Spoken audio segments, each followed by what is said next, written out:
Everyone and welcome to my channel. और आज की वीडियो में हम आईसीएसई क्लास 10 सेमेस्टर 2 के लिए जो फिज़िक्स के पेपर में साउंड आ रहा है उसको कवर करेंगे। So let's start. तो सबसे पहले हम पढ़ेंगे फ्री या नेचुरल वाइब्रेशन।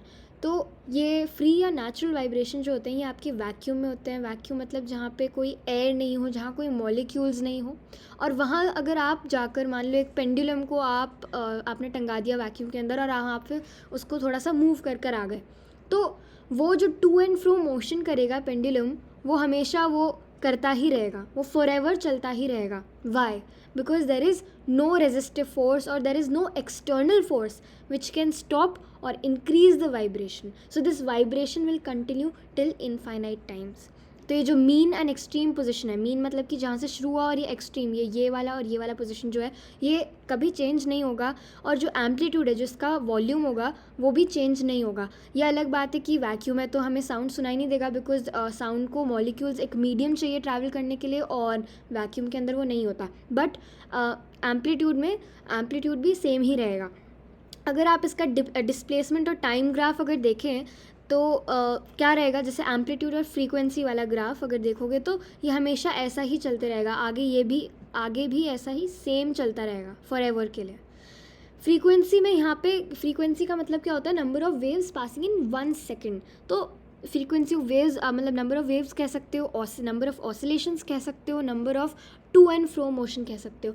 ऑसिलेशन मतलब यहाँ से निकला तो वापस यहीं आने में जितना टाइम लगा इसको, तो यहाँ से निकला फिर यहाँ गया, फिर वापस यहाँ आया, फिर वापस यहाँ आया, फिर वापस यहाँ, तो मतलब एक पूरा जो इसने ऑसिलेशन करा वो होएगा।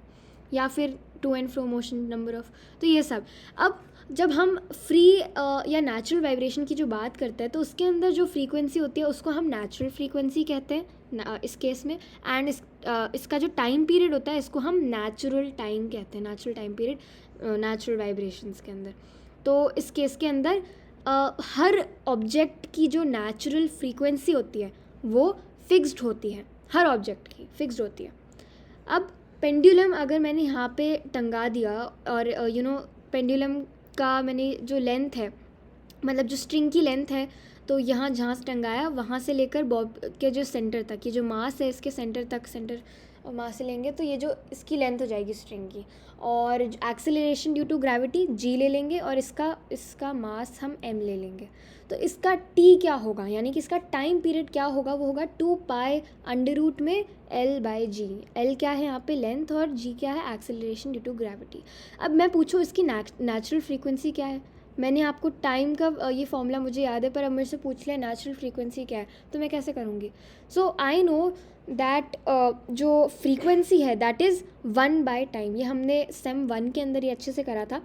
तो फ्रीक्वेंसी इज़ 1/टाइम, तो इसीलिए अब इस पूरे फॉर्मूला को मैं इन्वर्स कर दूंगी, बिकॉज 1/टाइम है ना।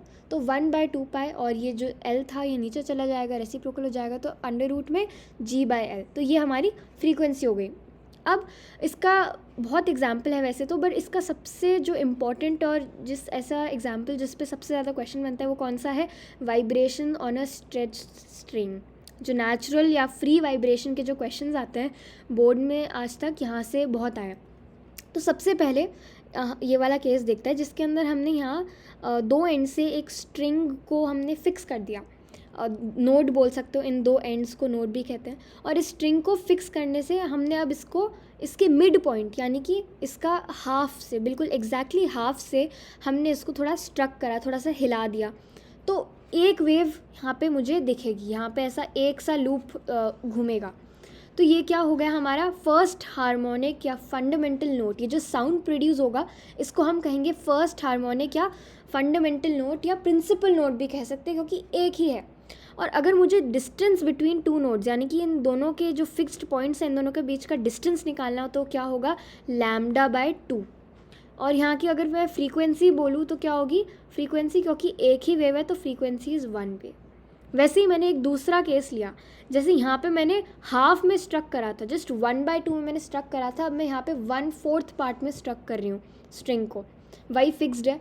मैंने अब यहाँ पे स्ट्रक करा तो मुझे यहाँ पे 2 ऐसे लूप्स दिखाई देंगे। ये इक्वल है बट थोड़े डायग्राम में ऐसे अजीब से हो गए हैं। तो यहाँ पे मुझे जब मैं लेंथ/4 से उसको स्ट्रक करूँगी तो मुझे यहाँ पे 2 लूप्स दिखेंगे, 2 वेव्स दिखेंगे। तो इसकी फ्रीक्वेंसी क्या हो गई, 2 वेव। और अब यहाँ पे क्या होगा ना, यहाँ पे एम्पलीट्यूड जो होएगा वो थोड़ा कम हो जाएगा। जैसे इस वाले केस के अंदर एम्पलीट्यूड मैक्सिमम था। एम्पलीट्यूड क्या होता है, the distance from this from the point from the string, like from this axis till the highest point of the wave. जैसे अगर मैं ऊपर इस केस के अंदर बात करूँ तो इस पॉइंट से, मतलब जो हाईएस्ट पॉइंट है इस वेव का, इस कर्व का, वहाँ से लेकर इस एक्सिस तक, ये जो सबसे लंबा डिस्टेंस है वो उसको हम एम्पलीट्यूड कहेंगे। एम्पलीट्यूड क्या है, बेसिकली वॉल्यूम, लाउडनेस। तो यहाँ पे उसका एम्पलीट्यूड जो होगा वो थोड़ा कम हो जाएगा। इस केस में मैक्सिमम था, अब थोड़ा कम। अब मैंने क्या कर दिया, अच्छा इसका नाम क्या है, इसका सेकंड हार्मोनिक या फर्स्ट ओवरट्यून या फर्स्ट सब्सिडरी नोट। तो प्रिंसिपल नोट था या फंडामेंटल नोट था, क्योंकि सिर्फ ये एक अकेला था इस केस के अंदर। और फर्स्ट हार्मोनिक मतलब क्योंकि सबसे पहला था। बट अब फर्स्ट के बाद सेकंड हार्मोनिक बोल सकते हो इसको। फर्स्ट ओवरट्यून माने कि एक से ज़्यादा, तो एक के ऊपर एक, तो फर्स्ट ओवरट्यून हो गया, ओवरट्यून। And first subsidiary. अब यहाँ पे क्या करा मैंने, 1/6 पार्ट से मैंने इसको स्ट्रक करा। तो क्या होगा, यहाँ पे 3 लूप्स ऐसे दिखेंगे मुझे, और ये जो साउंड प्रोड्यूस करेंगे इनको क्या बोलेंगे, थर्ड हार्मोनिक या सेकंड ओवरट्यून या सेकंड सब्सिडरी। और इसकी फ्रीक्वेंसी क्या होगी, 3 वेव्स। तो जैसे ये लैम्डा था तो ये λ/2 हो गया, और ये λ/3 हो गया। मतलब वेव लेंथ के कितने पार्ट्स हो गए, यहाँ पे 2 लूप दिख रही है, यहाँ पे 3 हो गए, यहाँ पे 1 थी, ऐसे। अब मैं पूछूँ अगर कि इनमें से सबसे लाउडेस्ट कौन थी, सबसे लाउडेस्ट किसने आवाज़ करी, तो वो उसका आंसर होगा वेव 1, क्योंकि यहाँ पे एम्पलीट्यूड जो है वो सबसे हाईएस्ट है, और जो लाउडनेस होता है वो एम्पलीट्यूड पे डिपेंड करता है। आगे जाकर थोड़ा और डिटेल में पढ़ेंगे इस बारे में। अब मैं पूछूँ अगर से कि आपको यहाँ पे सबसे श्रिलेस्ट आवाज़ किसकी होगी इनमें से, तो वेव नंबर 3 की। क्योंकि ये श्रिलेस्ट क्यों होंगी, क्योंकि श्रिलनेस डिपेंड करती है फ्रीक्वेंसी पे, और इसकी फ्रीक्वेंसी सबसे ज़्यादा है। इसकी सिर्फ 1 वेव थी, इसकी 2 वेव और इसकी 3 वेव। तो इन तीनों में से सबसे ज़्यादा इसकी फ्रीक्वेंसी है, तो इसीलिए सबसे ज़्यादा श्रिल आवाज़ यही निकालेगा।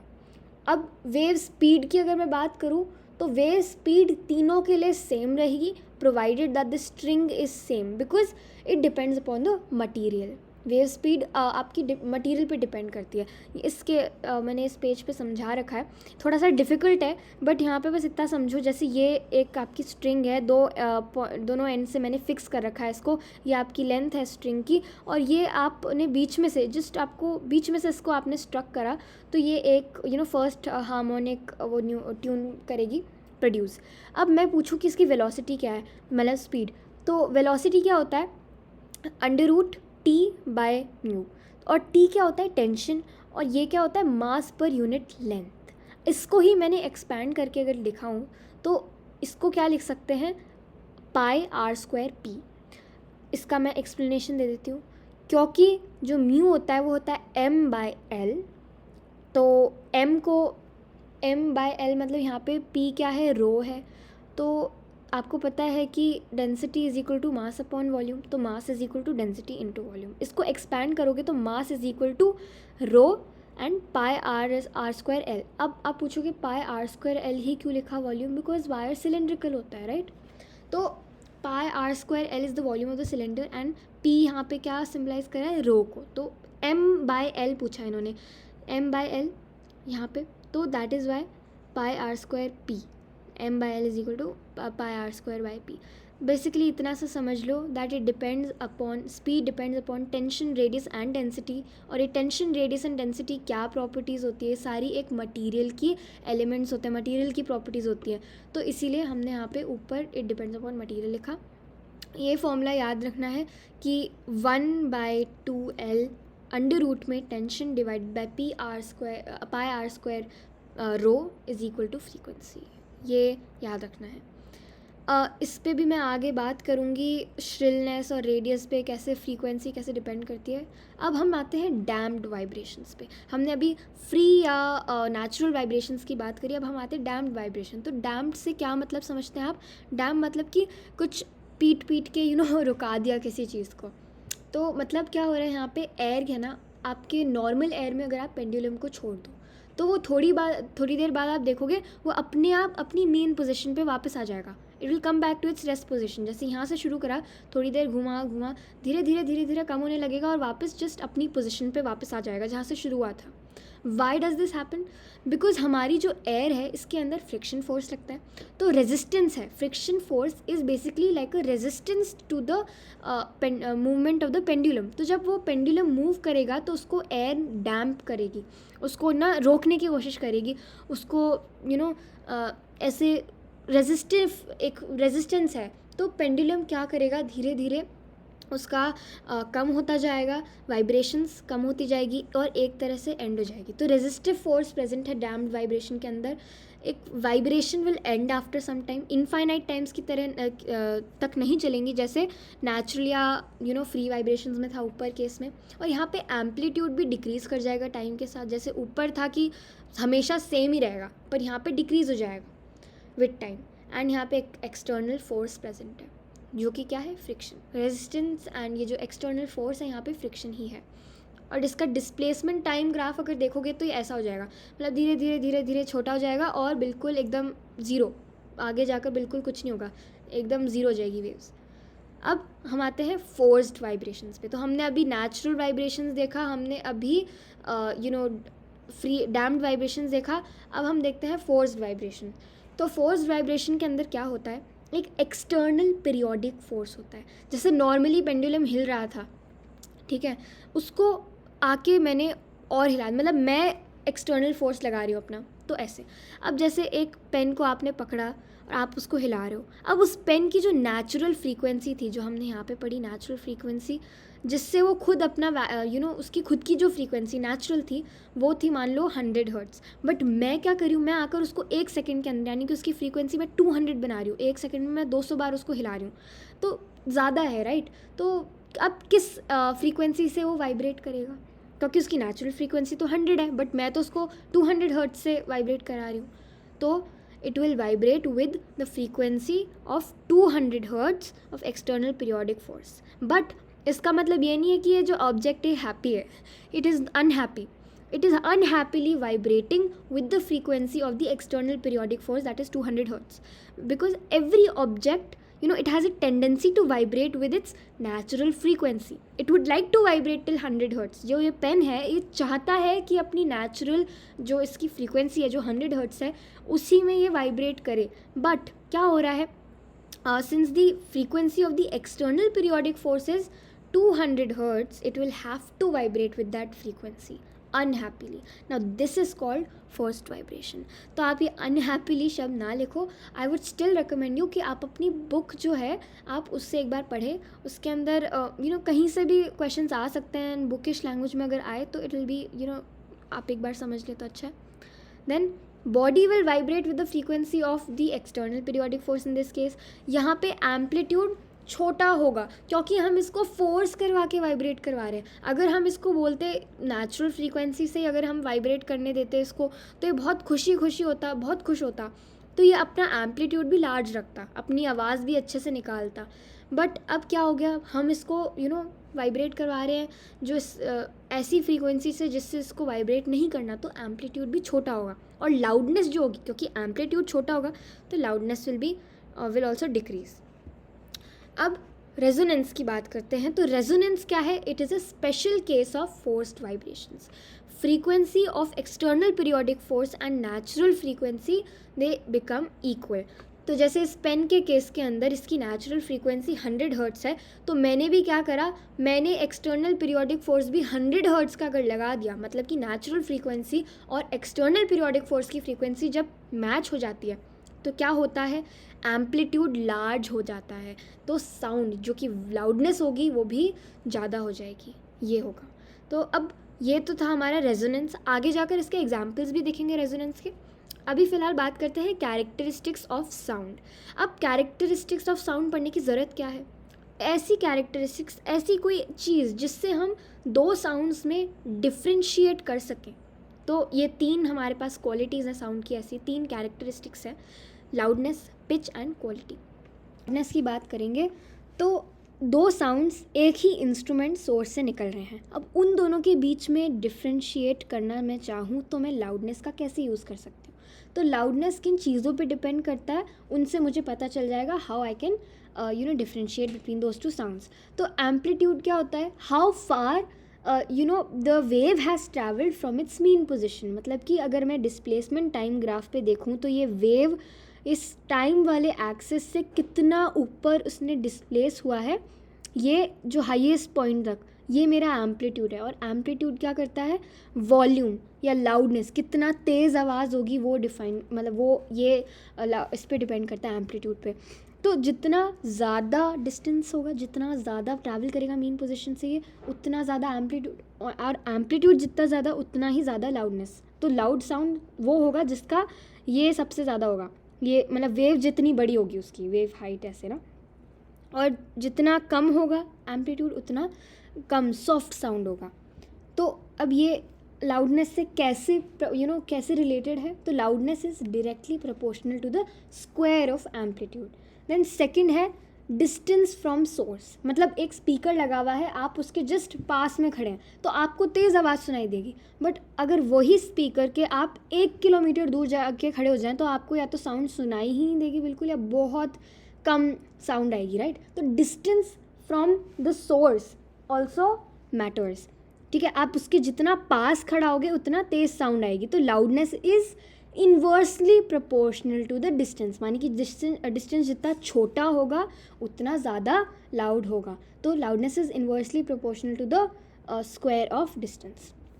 Then density of the medium, जितना डेंस मीडियम होगा, सॉलिड लिक्विड गैस है तो सॉलिड में सबसे ज़्यादा आवाज़ आती है, जितना डेंस मीडियम होगा तो उतना ही लाउडनेस या उतना वॉल्यूम उसका तेज़ प्रोड्यूस होगा। Then surface area of the vibrating body, एक मेरे पास छोटा ड्रम है और एक मेरे पास बड़ा ड्रम है, तो आवाज़ कौन ज़्यादा करेगा, बड़ा ड्रम, वाई, उसका सरफेस एरिया ज़्यादा है। तो जो तबला के ऊपर जो फिल्म होती है, आई एम नॉट श्योर उसको क्या बोलते हैं, बट जो सरफेस एरिया वो बड़ा है, तो मतलब उस सरफेस एरिया के अंदर जितने पार्टिकल्स होंगे वो हर एक एक पार्टिकल वाइब्रेट करेगा। यही मेरे पास जो छोटा ड्रम है उसके अंदर उसका सरफेस एरिया छोटा होगा, तो उसमें कितने से तो पार्टिकल होंगे और कितने वो सभी वाइब्रेट करके बड़े ड्रम जितनी आवाज़ नहीं बना पाएंगे। Then presence of resonating body, मान लो कि अगर आस पास में कोई बॉडी है जिसकी जो एक्सटर्नल पीरियोडिक फोर्स की फ्रीक्वेंसी और नेचुरल फ्रीक्वेंसी है वो मैच हो गई, तो वो क्या करेगा, वो वाइब्रेट करना शुरू होगा, वो रेजोनेट कर रहा होगा, इसको हम रेजोनेंस कहते हैं, हमने ऊपर सीखा। तो अब पास में कोई रेजोनेटिंग बॉडी है और मेरे पास यहाँ पे ड्रम अलग चल रहा है, तो मतलब साउंड बढ़ गया, राइट। देन लाउडनेस की यूनिट क्या होती है, फॉन या डेसिबल, डेसिबल का सिंबल ये होता है स्मॉल डी बिग बी। अब सबसे फेंट साउंड का डेसिबल मतलब कितना होता है, जैसे जिसको हम पिन ड्रॉप साइलेंट बोलते हैं ना, कि पिन ड्रॉप साइलेंस मेंटेन करके रखा हो, मतलब वो 0 डेसिबल साउंड होता है, बिल्कुल आवाज़ नहीं।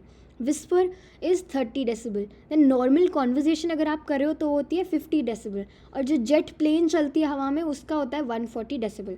लाउडनेस एक सब्जेक्टिव क्वांटिटी है, मतलब मैं इसको मेजर नहीं कर सकती, तो मैं इसको मेजर नहीं कर सकती लाउडनेस को, बट और एनी साउंड अबव 120 डेसिबल, मतलब कोई भी 120 डेसिबल के ऊपर कोई साउंड हो तो वो नॉइज़ कंसिडर होगा, मतलब ये जेट जो है ना ये भी नॉइज़ के बराबर है, मतलब नॉइज़ ही है ये।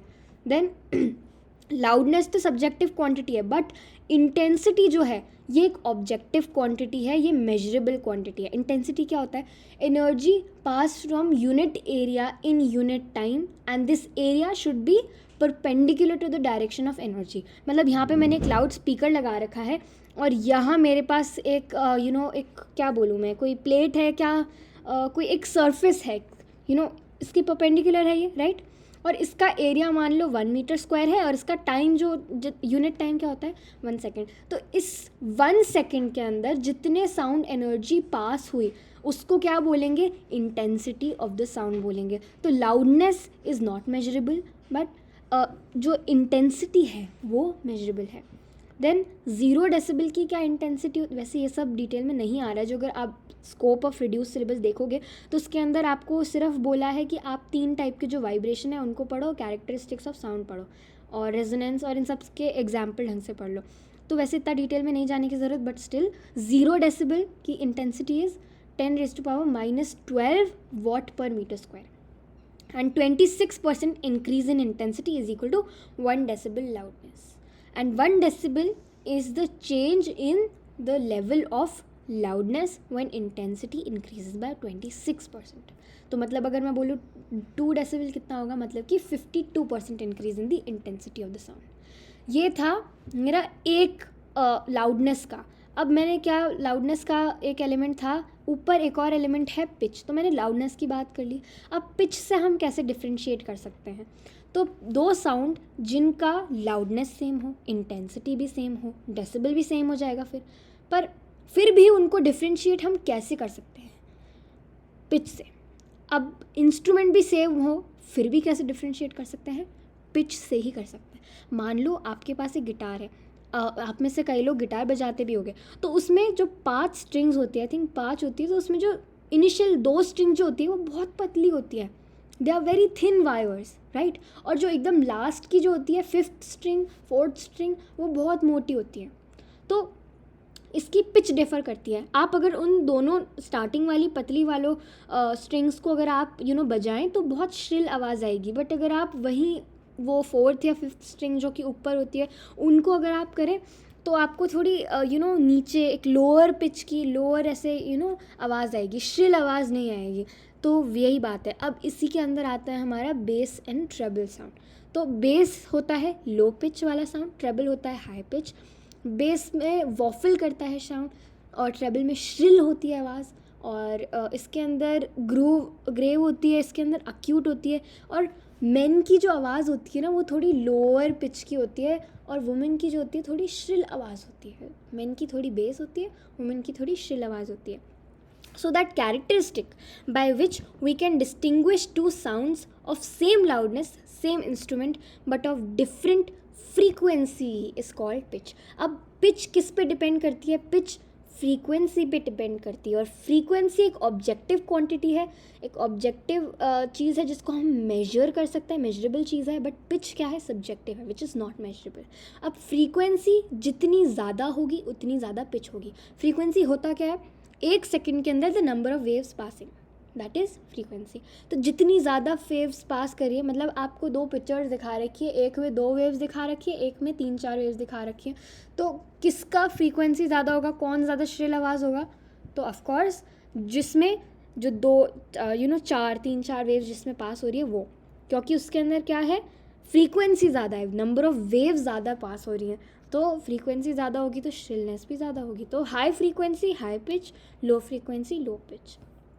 ये इसका एग्जाम्पल है कि इन दोनों का एम्पलीट्यूड सेम है। अगर आप देखो तो इन दोनों का डिस्प्लेसमेंट सेम है। मैंने कोशिश करी अपनी पूरी दिखाने की, थोड़ा सा इस डायग्राम के अंदर ऊंच नीच हो सकता है, बट ये आप देखो तो डिस्प्लेसमेंट इन दोनों का सेम है। ये लाइन है और इसमें भी ये लाइन तक ही टच हो रहा है, ये थोड़ा सा गलती हो गया यहाँ पे। और बस यहाँ पे डिफरेंस क्या है दोनों में कि नंबर ऑफ वेव्स का। यहाँ पे 2 वेव्स जा रही है, बट यहाँ पे 1, फिर ये 2, फिर ये 3, ये 4 वेव्स यहाँ से जा रही है। तो एम्पलीट्यूड सेम है, तो लाउडनेस भी सेम है, बट फ्रीक्वेंसी यहाँ पे डिफरेंट है। तो इसीलिए यहाँ पे बेस और लो पिच वाला हो गया ये वाला केस, और केस 2 कौन सा? श्रिल, ये हाई पिच वाला साउंड। वैसे ही एक पिचर बकेट होती है। जैसे आप अभी जाकर एक्सपेरिमेंट कर सकते हो। आप अपनी खाली बॉटल लो, खाली बॉटल के अंदर आप पानी भरना शुरू करो। तो जब आप पानी भरना शुरू करोगे तो आप देखोगे जब बिल्कुल पानी कम होता है, मतलब बिल्कुल होता नहीं, जब धीरे धीरे भर रहा होता है नीचे से, तो एक बेस थोड़ा लो पिच का साउंड होता है। बट जब भरने वाला होता है तो आपको पता चल जाता है वो आवाज़ सुन के कैसे, क्योंकि वो जो आवाज़ होती है वो थोड़ी हाई पिच की हो जाती है। वैसे ही अभी आप जाकर कर सकते हो वैसे एक्सपेरिमेंट। तो as the water starts filling the length of the air column, मतलब कि जितना खाली जगह है ना जहाँ पे एयर प्रेजेंट है वो कम होती जाएगी। आपकी बॉटल ही है, पिक्चर बकेट क्या है? एक तरह से आपकी बॉटल मान सकते हो, बेस्ट एग्जाम्पल है। इवन आपकी बकेट में भी आप जाके ट्राई कर सकते हो। तो length of the air column decrease होता जाएगा, तो frequency is inversely proportional to the length. तो जितना कम लेंथ होगा उतना ज़्यादा फ्रीक्वेंसी होगा, और फ्रीक्वेंसी ज़्यादा होगा तो पिच भी ज़्यादा होगा, तो श्रिल साउंड प्रोड्यूस होगा। तो जब आपकी बॉटल भरने वाली होती है तो एक तीखी सी श्रिल सी आवाज़ आती है, पहले से थोड़ी डिफरेंट।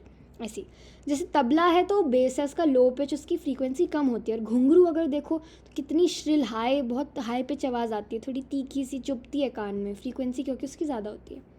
तो ये हमने 2 एलिमेंट्स का डिस्कस कर लिया, लाउडनेस और पिच। अब हम बात करेंगे क्वालिटी या टिम्बर की। तो 2 sounds from same loudness, same pitch, but from different instruments can be distinguished because of quality.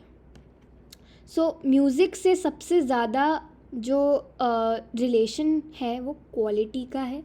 जैसे quality depends upon the wave form, किस तरह की वेव निकल रही है उस पर क्वालिटी डिपेंड करता है, क्वालिटी ऑफ साउंड। तो जैसे ये है एक ट्यूनिंग फॉक का है, तो tuning fork principal note produce करता है, ऐसे ऐसे चलता जाएगा, ये स्मूथ का। और वायलिन का है ऐसा ऐसा ऐसा ऐसा वेव बनता है, और ये पियानो का वेव ऐसे ऐसे अजीब सा वेव है ना। तो एम्पलीट्यूड इन सब का सेम है, एम्पलीट्यूड सेम है तो लाउडनेस भी सेम होगी। अब फ्रीक्वेंसी भी सबकी सेम है, फ्रीक्वेंसी सेम मतलब 1 सेकंड में सब एक ही वेव निकाल रहे हैं, तो फ्रीक्वेंसी सेम है तो मतलब पिच भी सेम है। ये सारी चीज़ें सेम होने के बावजूद इनका वेव फॉर्म डिफरेंट है। और क्योंकि वेव फॉर्म डिफरेंट है, क्यों? क्योंकि ये डिफरेंट इंस्ट्रूमेंट के साउंड्स हैं, क्योंकि ये ट्यूनिंग फॉक का है, ये वायलिन का है, ये पियानो का है। तो नॉइज़ एक सब्जेक्टिव क्वांटिटी है एंड सेम एज मतलब म्यूज़िक भी सब्जेक्टिव है, नॉइज़ भी सब्जेक्टिव है। एंड नॉइज़ और म्यूज़िक के अंदर अगर आपको डिफरेंस बनाने को बोले तो क्या क्या डिफरेंस निकाल सकते हो आप? इरेगुलर होती है, नॉइज़ इज़ इरेगुलर। म्यूज़िक मतलब आपके कानों को सूदिंग लगता है ना, आप म्यूज़िक सुनते हो तो आपको अच्छा लगता है सुन के, आपको दिमाग से सर दर्द नहीं होता है म्यूज़िक सुन के, तो इसीलिए आप म्यूज़िक सुनते हो अपने आप को काम करने के लिए ऐसे तो नॉइज़ क्या होती है? इरेगुलर होती है, हार्श होती है, डिसकंटिन्यूस होती है, मतलब टूट टूट के बजती है, अजीब सी होती है, नॉन पीरियोडिक होती है, कभी क्या पता हाई हो जाए, कभी लो पिच हो जाए, कुछ भी हो सकता है। अनप्लेजेंट होती है, अच्छी नहीं लगती। और साउंड मतलब ये जो 120 डेसिबल से ज़्यादा होती है, और इसका वेव फॉर्म ऐसा होता है, ऐसा अजीब सा कुछ भी, मतलब ऐसा बनाकर आना रैंडम, मतलब इतना रैंडम ही नहीं, इरेगुलर सा बनाकर आना, और ऐसा इरेगुलर डिसकंटिन्यूस, ये इरेगुलर ये डिसकंटिन्यूस। अब म्यूज़िक की बात करें तो म्यूज़िक रेगुलर होता है, एक स्मूथ होता है, कंटिन्यूस होता है, और पीरियोडिक वेव फॉर्म होता है। म्यूज़िक कानों को प्लेजेंट लगता है, और म्यूज़िक जनरली 10 डेसिबल से 30 डेसिबल होता है। वैसे तो 120 से कम हर चीज़ ठीक है, नॉइज़ में कंसिडर नहीं होगी, बट अगर हम स्पेसिफिकली म्यूज़िक की बात करें जो हमारे कानों को अच्छा लगे, सुनने में प्लेजेंट लगे, वो 10 डेसिबल टू 30 डेसिबल होता है जनरली। और ये उसका वेव फॉर्म ऐसे ये बनाकर आ सकते हो आप। अब हम देखते हैं एग्जाम्पल्स ऑफ रेजोनेंस। तो हमने साउंड चैप्टर ऑलमोस्ट कंप्लीट कर लिया। एग्जाम्पल्स ऑफ रेजोनेंस सबसे पहला एग्जाम्पल है, दो ट्यूनिंग फोक है, दोनों का फ्रीक्वेंसी सेम है, इसका भी 10 हर्ट्स है, इसका भी 10 हर्ट्स है। अब यहाँ पे मैंने नीचे एक डब्बा सा बना दिया, ये क्या है? ये एक एयर बॉक्स है। तो ये एयर बॉक्स क्यों लगाया है? तो जब मैं इस ट्यूनिंग फोक को हिट करा मैंने, ठीक है, तो ये 10 हर्ट्स फ्रीक्वेंसी से वाइब्रेट होना शुरू कर देगा। ओके, अब इसके मैंने नीचे एयर बॉक्स, एक हॉलो सा बॉक्स लगा दिया। इससे क्या होगा कि ट्यूनिंग फोक जब वाइब्रेट करेगी तो इसको फोर्स्ड वाइब्रेशन करवा देगी एयर बॉक्स में, कि एयर बॉक्स के पार्टिकल्स को भी हिला देगी, उसके अंदर भी एयर हिलने लग जाएगी, इसके पार्टिकल्स हिलने लग जाएंगे। तो ये क्या हो गया? एयर बॉक्स का फोर्स्ड वाइब्रेशन हो गया। तो ये मैंने क्यों करा है? एयर बॉक्स क्यों लगाया है? वाइब्रेशन को बढ़ाने के लिए। और ये ए है, सेम मैंने ऐसा केस बी में कर दिया। अब देखो, अब दोनों में हर चीज़ सेम है। A and B are identical in shape, size, structure and their natural frequency is also the same. तो ये रेजोनेंस का केस हो गया, जब जो आपका एक्सटर्नल पीरियोडिक फोर्स है वो आपकी नेचुरल फ्रीक्वेंसी से मैच कर जाए तो रेजोनेंस होता है। तो यहाँ पे देख लो आप, बिल्कुल वही केसेस बन रहे हैं, तो इसलिए यहाँ पे रेजोनेंस हो जाएगा। देन सेकेंड एग्जाम्पल, ये तो आई थिंक स्पेसिमेन पेपर में भी पूछा गया है, तो बड़ा इंपॉर्टेंट है ये। इसके अंदर ये मैंने मान लो ये एक ऊपर एक फिक्स्ड जगह है, यहाँ से मैंने ये 3 ये निकाल दिए हैं, लेंथ ए और डी की सेम है, ये मास ये हैं लगे हुए, ठीक है, ए बी सी डी। अब ए और डी की लेंथ सेम है, ठीक है, ये पेंडुलम की बात करी हूँ मैं, ये सब पेंडुलम में ए और डी सेम है, बी सी डिफरेंट है, ये सब डिफरेंट है। तो अब क्या होगा? A and D will have the same natural frequency में। मैंने ऊपर देखा था अपन ने ऊपर कि लेंथ पे डिपेंड करता है, और इतनी चीज़ों में हमने ये फॉर्मूला ऊपर ये याद करा था। तो F is equal to 1/2 pi under root में G/L, और ये कांस्टेंट है G, और पाई भी कांस्टेंट है, और ये पेंडुलम के लिए फ्रीक्वेंसी है, ठीक है, मैंने ऊपर एग्जांपल में पेंडुलम के लिए लिखी थी। तो ए एंड डी यहाँ पे नेचुरल फ्रीक्वेंसी जब उनकी सेम होगी तो क्या होगा? ये दोनों तो वाइब्रेट करने लग जाएंगे अपनी बिल्कुल लार्जेस्ट एम्पलीट्यूड पे, क्योंकि इनकी तो फ्रीक्वेंसी सेम है, ठीक है। तो ये दोनों अपने बिल्कुल दिल खोल के अपनी आवाज़ निकालेंगे। बट बी और सी हो क्या होगा? बी और सी के केस में इन दोनों का स्मॉल एम्पलीट्यूड होगा, और ये फोर्स्ड वाइब्रेशन होगा इनका, ठीक है। तो ये हो गया एक केस रेजोनेंस का, जहाँ ए और डी की वो हो गई। तो फिर नेक्स्ट है एग्जाम्पल ये आपके पास एक पानी भरा हुआ है, एक डिस्पेंसर मान लो, और उसके अंदर एक नीचे टैप है, ठीक है। अब मैं एक वाइब्रेटिंग ट्यूनिंग फॉर्क को लेकर आई जिसकी जो फ्रीक्वेंसी है वो है 400 हर्ट्स, ठीक है। अब मैंने क्या करा, हमने टैप को खोल दिया, पानी का लेवल कम हुआ और एयर कॉलम क्या हुआ, एयर कॉलम की लेंथ जो है वो ज़्यादा हो गई, तो frequency will be frequency will decrease. क्योंकि हमने ऊपर जस्ट अभी पढ़ा था, पिच के अंदर ये पढ़ा था कि एयर कॉलम जो है वो फ्रीक्वेंसी की लेंथ जो है पिच से इन्वर्सली प्रोपोर्शनल, फ्रीक्वेंसी से इन्वर्सली प्रोपोर्शनल है। तो जितनी ज़्यादा लेंथ होगी उतना कम फ्रीक्वेंसी होगा। अब यहाँ पे फ्रीक्वेंसी कम होता जा रहा है, ठीक है, क्यों, पानी नीचे चला जाता है, एयर कॉलम खुलता जा रहा है, तो इसमें क्या हो जाएगा, मतलब अब आवाज़ बेस की आएगी। और सेम इधर भी हो रहा है, जैसे ही यहाँ पे 400 हर्ट्ज़ का हुआ तो क्या होगा, यहाँ पे 1000 हर्ट्ज़ का ये है और ये 500 हर्ट्ज़ का है और 400 हर्ट्ज़ का, ऐसा डिक्रीज़ होता जा रहा है। तो ऐसे रेजोनेंस प्रोड्यूस हो जाएगा, यहाँ पे वो ट्यूनिंग फॉर्क चल रही है, यहाँ पे भी वो हो जाएगा। तो जो आपकी फ्रीक्वेंसी है that is indirectly proportional to the length of the air column. अगर बोला जाए पहली बार रेजोनेंस सुनाई दिया एट 10 सेंटीमीटर, तो अगली बार कब सुनाई देगा, पहली बार रेजोनेंस सुनाई दिया 10 सेंटीमीटर पे, तो अब कब सुनाई देगा, तो एयर कॉलम की लेंथ देखो कितना कम होते जा रहे हैं, जैसे 10 हुआ, फिर मान लो 30 हो गया, फिर मान लो 50 हो गया। तो वैसे जैसे लेंथ है, फिर 3L, फिर 5L, इसके बेसिस पे अगर देखा जाए तो 6 सेंटीमीटर, 18 सेंटीमीटर, 13 सेंटीमीटर, 30 सेंटीमीटर, ऐसे एयर कॉलम की लेंथ पे चलता रहेगा। सो I have successfully completed sound chapter with you all for semester 2. All the best.